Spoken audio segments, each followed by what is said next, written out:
지난주 금요일 우리금융지주의 새 회장으로 임종룡 전 금융위원장이 낙점되며 주요 금융지주의 수장 교체는 사실상 마무리가 됐습니다. 하지만 금융당국 압박은 앞으로도 여전할 것이라는 시각이 팽배한데요. 왜 그런 것인지 김수빈 기자가 알아봤습니다. 연임이 유력했던 금융지주 최고 경영자들이 모두 용퇴를 선택하면서 수장들이 전원 교체됐습니다. 지난 3일 임종룡 전 금융위원장을 새 수장으로 맞은 우리금융을 비롯해 신한금융, NH농협금융, BNK금융 등 주요 금융지주 CEO들이 모두 교체됐습니다. 이로써 관행처럼 이어지던 금융 CEO의 연임 공식은 깨지게 됐습니다. 이에 따라 올 11월 회장 임기가 끝나는 KB금융지주도 이 같은 흐름에 영향을 받을 수 있다는 관측이 나옵니다. 이는 지난해 연말부터 금융당국이 선임 절차의 투명성을 강하게 주문하고 있기 때문입니다. 특히 윤석열 대통령까지 나서서 공정하고 투명하게 거버넌스를 구성하는 데 정부가 관심을 보이는 것은 관치의 문제는 아니라고 생각한다고 밝히면서 금융당국 목소리는 더 커졌습니다.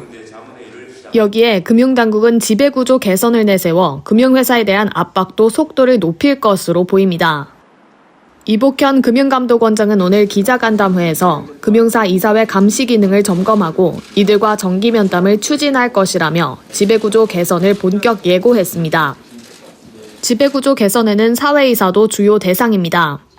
이 원장은 최근 몇 차례 거수기 사회이사에 대한 불편함을 드러냈는데 지금까지 발언을 고려하면 사회이사 연임에도 영향을 미칠 수 있다는 것이 금융권의 시각입니다. 주요 금융지주사의 경우 오는 3월 사회이사 70%가 임기를 마칩니다.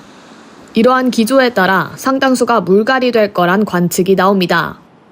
금융기관에 대한 감독은 금융소비자들을 보호하는 차원에서 어느 정도 필요하다는 목소리도 높습니다. 대중으로부터 예금을 수취하는 금융기관의 경우에 감독당국에서 일정 부분의 역할을 하는 것은 불가피한 부분이고요. 셀프 연임 형태가 이루어질 수 있는 부분이 있기 때문에 관리는 필요한 것으로 생각됩니다. 다만 일각에서는 사회이사 지적이 금융지주 회장 인사 개입에 이은 또 다른 외압이라는 지적도 나옵니다. 특히 사회이사 교체에 관료 출신 친정부 인사들이 대거 등장할 것이라는 시각도 확산되면서 지속적으로 불거지는 관치 논란을 피해갈 수 없을 것으로 보입니다. 서울경제TV 김수빈입니다.